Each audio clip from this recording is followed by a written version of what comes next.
saya merasa perlu mengikuti perkembangan penangkapan, kemudian penahanan sampai pemeriksaan di Rumah Sakit Polri Kramat Jati untuk pemeriksaan tersangka. Kenapa?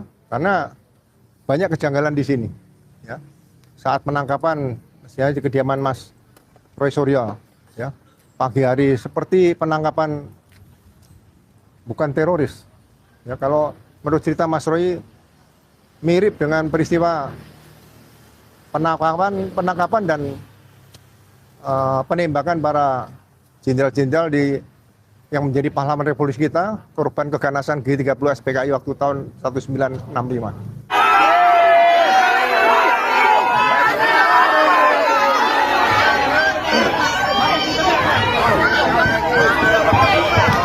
Karena tidak ditahan, maka perlu diambil. Diambil itu kalau dia diambil begitu saja, Polda Metro salah. Jadi harus ada surat penangkapan, ditangkap. Ya, di mana penyidik masuk, ya, dengan mengetuk pintu, alasan mengantar surat perintah, tapi setelah masuk, Mas Roy memaksa masuk, ya, memaksa untuk mengajak Mas Roy Suryo tanpa bisa mandi dulu, ganti baju, ganti celana, ganti sepatu, langsung disuruh ikut.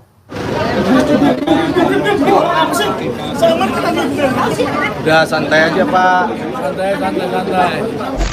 Di sidang pun masih banyak kemungkinan jaksa menuntut hukuman mengatakan terbukti, hakim pada tingkat pertama mengatakan tidak terbukti, bebas.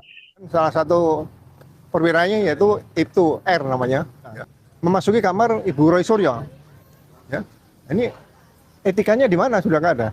Ya, kalau saya pernah belajar ke kepolisian Amerika, ya, mengambil HP seorang istri yang calon tersangka saja itu bisa dipecat seperti ini. Tapi kalau di Indonesia nggak tahu, dibiarkan ya nanti akan menjadi pelajaran yang turun-turun diberikan pada juniornya. Nah.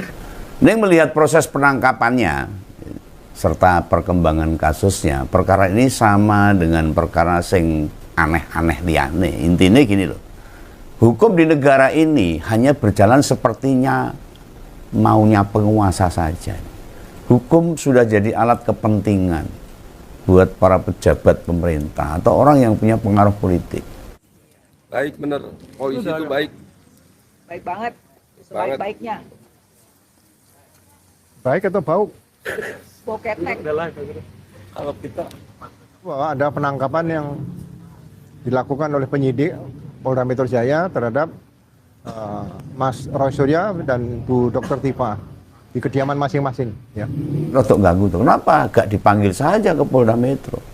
Memangnya bila dipanggil ke Polda, mereka nyari-nyari alasan. Gue lah Bang Jack. Dipanggil pengadilan selalu saja ada alasan dalihnya.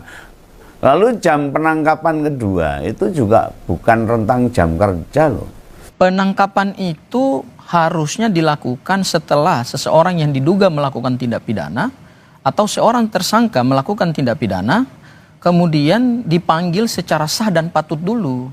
Prosedur penangkapan kan seseorang itu beda dengan tangkap tangan ya. Kalau orang melakukan tindak pidana di suatu tempat, kemudian saat itu bisa dilakukan penangkapan tanpa perlu ada surat pemanggilan. Itu namanya tangkap tangan. Tetapi yang bukan tangkap tangan, itu harus dipanggil dulu secara sah dan patut.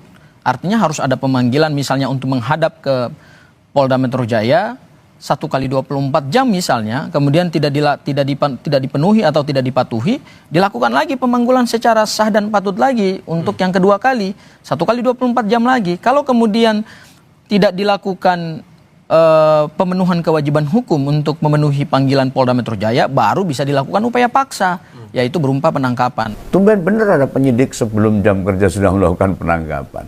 Nah, ini kasus korupsi, pidana kejahatan kriminal, perkara narkoba atau perbuatan keji bisa kita maklumi.